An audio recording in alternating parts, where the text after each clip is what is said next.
Hi everyone, my name is Judge Napoleon Dynamite, and this is my courtroom. Welcome. I hope you never have to see the inside of a courtroom unless it's for something special and educational, like a field trip or maybe even an adoption. But I don't have to deal with an adoption here. We mainly deal with criminal cases. That's right, criminal cases. Now, a criminal case starts with an arrest. And then there's a long, drawn-out process. And it gets a little complicated. You've got to deal with lawyers, judges, warrants, making an arrest, the police. Like I said, it gets really complicated. But a criminal case has to do with an arrest. And speaking of an arrest, that reminds me of today's Bible story. Today's Bible story is about how Jesus was arrested. Say what? I know what you're thinking. Judge Dynamite? Jesus was arrested? That can't be. But he was arrested. Now usually you get arrested for doing something wrong, like breaking the law. But did Jesus break the law? His enemies didn't care. They didn't care about the law. They didn't care about justice. They just hated him and wanted to get rid of him.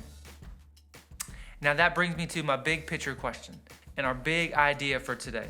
Now Jesus is God's son. And because he is God's son, he allowed his enemies to arrest him. He allowed it.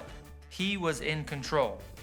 Jesus knew that being arrested was a part of God's big plan to save us. Now that brings us to our big picture question. What did Jesus do to save us? I'll ask it again. What did Jesus do to save us? Okay, check this out. He did 3 things. Jesus lived a sinless life. He died on the cross, and he rose from the dead. Now, enjoy today's video and work on your activity pages, and we'll see you later.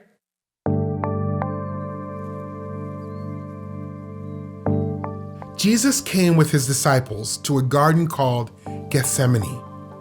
He said to them, "Sit here while I go over there and pray."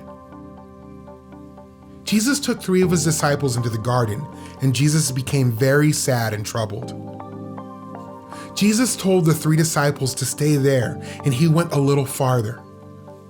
Jesus fell face down and prayed, "Father, if it is possible, spare me from this, but I want to do your plan."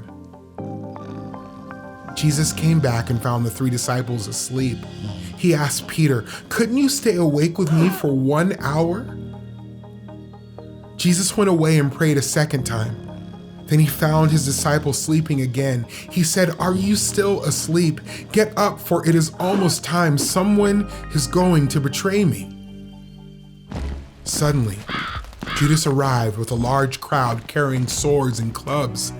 Judas kissed Jesus so the crowd would know which man was Jesus. The men grabbed Jesus and arrested him.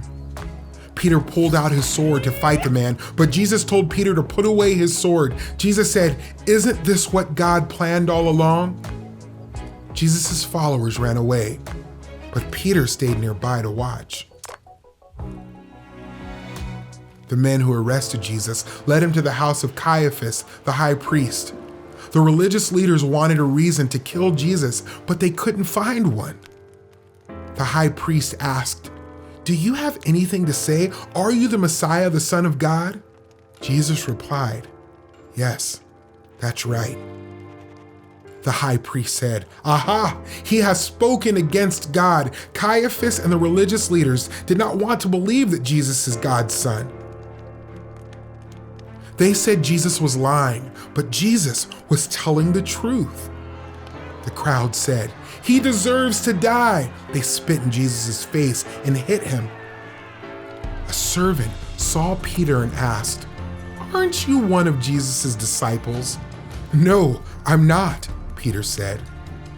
Twice more, as Peter watched what was happening to Jesus, someone asked him if he was a follower of Jesus. Peter lied. "No," he said, "I don't even know him."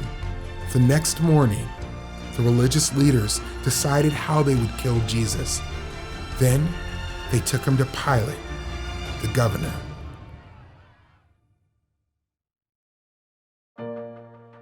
Jesus knew that his death was God's plan to save people from sin. Jesus' friends turned against him and he was arrested and put on trial. But Jesus followed his Father's plan in order to bring salvation to the world.